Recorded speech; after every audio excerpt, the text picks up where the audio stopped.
Hello friends, जीतने के लिए एक दृढ़ संकल्प की ज़रूरत है। आज हमें जीतना है तो जीत करो बुक की समरी पढ़ेंगे, जिसे एस हुंडीवाला ने लिखा है। अगर आप नए हैं तो चैनल को सब्सक्राइब ज़रूर कर दें।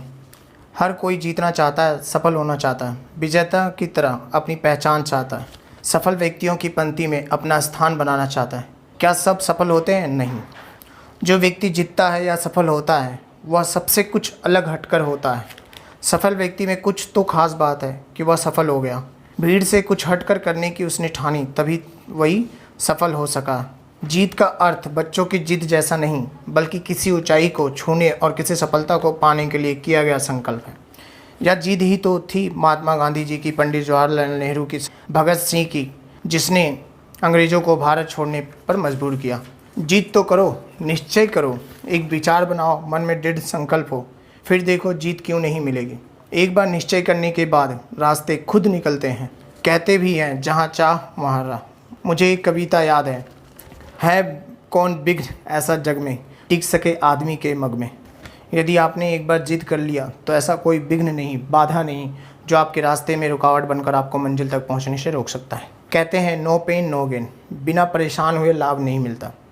संघर्षों को जीवन का हिस्सा मानकर सफलता के पथ पर पूर्ण आत्मविश्वास के साथ, पूरी दृढ़ता के साथ अग्रसर हुए, सफलता आपका फूलों की माला से स्वागत करेगी। क्या सफलता एक बार की लक्ष्य प्राप्ति है? नहीं। सफलता एक लगातार चलने वाली प्रक्रिया जो बदलती परिस्थितियों में, बदलते वातावरण के अनुसार बदलती रहती है।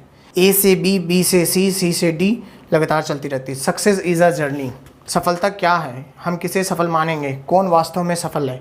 यदि कोई व्यक्ति अपने द्वारा किए जा रहे काम से संतुष्ट और खुश है तो वह व्यक्ति सफल है।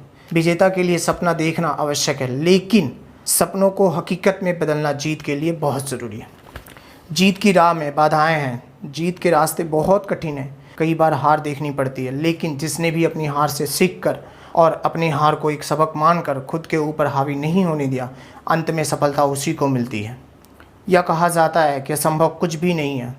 सफल इंसान में असंभव को संभव करने की सामर्थ्य होती है। असंभव एवं संभव के बीच का अंतर वस्तुतः व्यक्ति की इच्छा शक्ति में निश्चित है। अनुशासन, संकल्प, व्यवहार और भगवान पे भरोसा आपको सफलता दिला सकती है। नेगेटिव सोच के लोगों से दूर रहें। एक गांव में एक स्कूल के क्लास 8 के बच्चों में पहाड़ की चोटी चढ़कर वापस आने की शर्त लगी। 10 बच्चे शर्त के लिए तैयार हो गए। जैसे ही बच्चों ने चढ़ना शुरू किया, अन्य बच्चे कहने लगे पहाड़ बहुत ऊंची है, आगे घना जंगल है, बारिश में पत्थर भीग गए हैं, गिर जाओगे सब। ऐसी बातें सुनकर 9 बच्चे बीच में ही रुक गए, लेकिन एक बच्चा चलता गया एवं सही सलामत वापस आ गया। सभी ने उसका सफलता का राज जानना चाहा। पता चला कि वह बच्चा बहरा था। पॉजिटिव लोगों के साथ रहें। एक बार स्वामी विवेकानंद एक निर्माणाधीन मंदिर के पास से गुजर रहे थे। उन्होंने वहाँ पर कार्य कर रहे एक कारीगर से पूछा, भाई क्या कर रहे हो? उसका जवाब था, गधागिरी कर रहे हैं। दिखता नहीं, इतनी गर्मी में गधे की तरह काम कर रहा हूँ। हंसकर स्वामी जी आगे चल दिए। उन्होंने दूसरे कारीगर से पूछा, भाई क्या कर रहे हो? उसने कहा, ये भव्य मंदिर का निर्माण कार्य कर रहा हूँ। मैं बहुत भाग्यशाली हूँ, मुझे यहाँ काम करने का मौका मिला। इस तरह एक आदमी की सोच नेगेटिव और दूसरा पॉजिटिव सोच कर खुशी खुशी काम कर रहा है। विचारों को, अपने सपनों को नकारात्मक लोगों के साथ मत बांटिए और ना ही नकारात्मक विचारों को अपने सपनों के बीच आने दें। Thank you. चैनल को सब्सक्राइब कर दें, लाइक शेयर कमेंट ज़रूर कर दें। ये पार्ट 1।